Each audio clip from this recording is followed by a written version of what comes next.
In this week's video, I want to take a look at UV filters. What are they? What do they do? Do you need one? Are they a waste of money? All that coming up and more. Welcome to the Photogenius channel.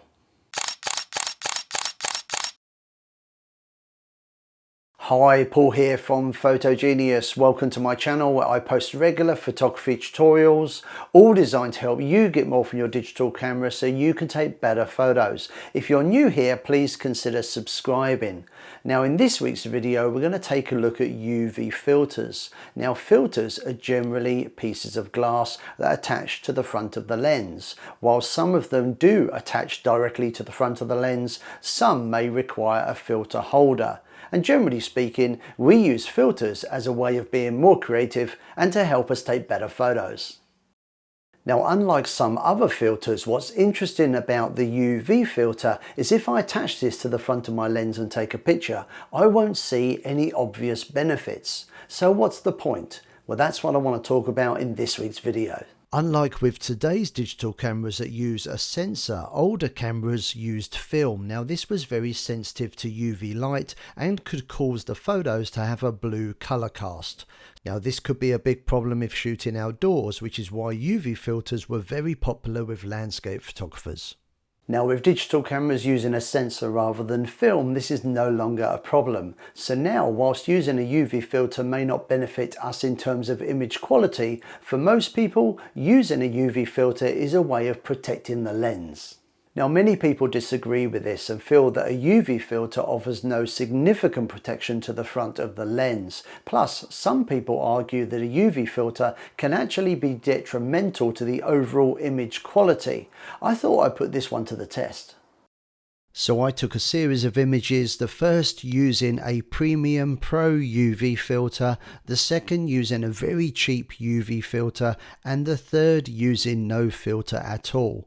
Now, much to my surprise, I could not see any difference in the image quality. The only thing I did notice is that when using the cheaper UV filter, there was a reduction in light of about 1/3 of a stop. Certainly nothing to complain about.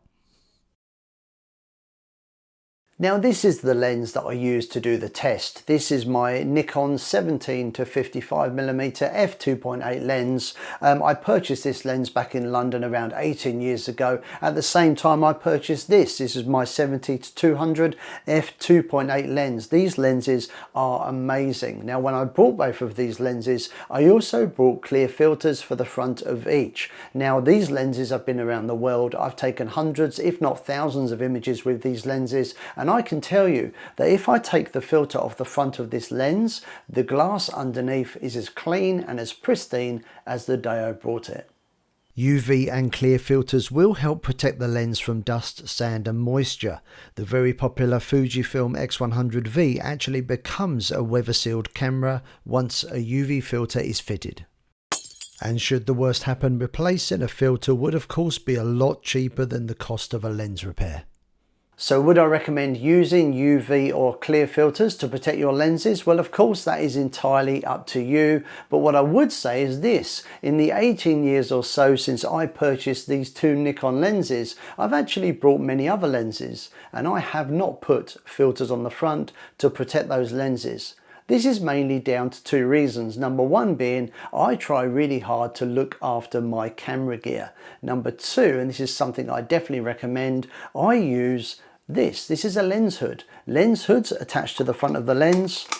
And as well as being a great way of protecting the glass from getting damaged, a lens hood offers some other bonuses, such as helping to reduce lens flare and also increasing contrast in our images. I've made a separate video on this. Check it out, there's a link below. So I really hope you've enjoyed this week's video, and if you did, you know what to do. Please consider giving it a thumbs up. It does help the videos get noticed. That helps the channel grow. If you live in or near Brisbane, or maybe you're visiting Brisbane in the near future, why not join me for a day of photography? You'll find details on the Photogenius website, link down below. Make sure you're subscribed to this channel so you don't miss out on future videos from me, and that's about it. Other than to say thanks again for watching, and I hope to see you again sometime soon. See ya. Bye.